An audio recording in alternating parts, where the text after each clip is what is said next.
សួស្តីពុកម៉ែបងប្អូនទាំងអស់គ្នាចាថ្ងៃនេះខ្ញុំមកបង្ហាញពីផ្លែស្វាយរបស់ពួកខ្ញុំបងប្អូនគឺស្វាយគិតគឺផ្លែកាន់មែនទែនបងប្អូននេះផ្លែសេរីក្រោយណាបងប្អូនឃើញអត់បងប្អូននេះសេរីក្រោយកាន់កណ្ដាញតែម្ដងបើសេរីមុនក៏ផ្លែខ្ញុំបេះហូបអស់ច្រើនហើយបងប្អូនអើយនេះសេរីមុនបងប្អូនមើលឃើញទេវាប្រពីលថ្ងៃបងប្អូន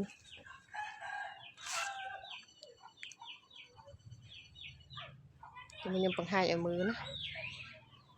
ឃើញអត់បងប្អូនអ៊ីលឺនោះសិតតែផ្លែនោះធំកំបាំងនោះស្លឹកក្តឹបមកណាកាន់មើលនោះសិតតែក្តឹប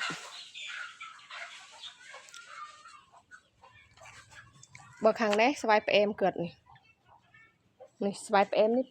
អត់កាន់ទេបងប្អូនកាន់បាន2 3វាអត់កាន់ដូចស្វាយនេះណា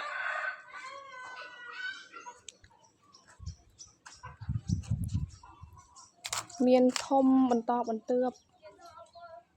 នេះកណ្ដាលស្វាយកើតចាបងប្អូនមើលខាងនេះគឺសិតតែផ្លែមុនស្រីមុនណានេះសិតតែផ្លែធំនេះវាកំបាំងនឹងស្លឹកមើលអត់សូវឃើញទេនេះសិតតែផ្លែខ្លាំងមែនទេនៅចង្កនេះគឺផ្លែខ្លាំងនេះក៏ផ្លែដែរនេះវាកំបាំងនឹងស្លឹកមើលអត់ឃើញទេផ្លែនិយាយរួមទូតាមស្រុកស្រែគេមានស្វាយតែ2 3ដើមគឺអាចហូបបានច្រើនដែរបងប្អូនបើរបស់ម៉ែខ្ញុំនេះផ្លែមុនគីមួយដើមនេះគឺផ្លែមុនគីគឺផ្លែខ្លាំងណាស់បងប្អូនដើមញ៉ៃពីរឿងចេកនេះម៉ែខ្ញុំកាច់ចេកមូនេះចេកក៏មានហូបមិនខ្វះទេ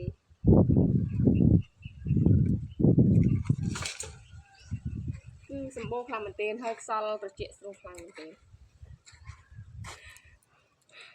បើនូភូមិខ្ញុំណាឃើញខ្ញុំថតចេះណាគេថាខ្ញុំឆ្កូតហើយបងប្អូន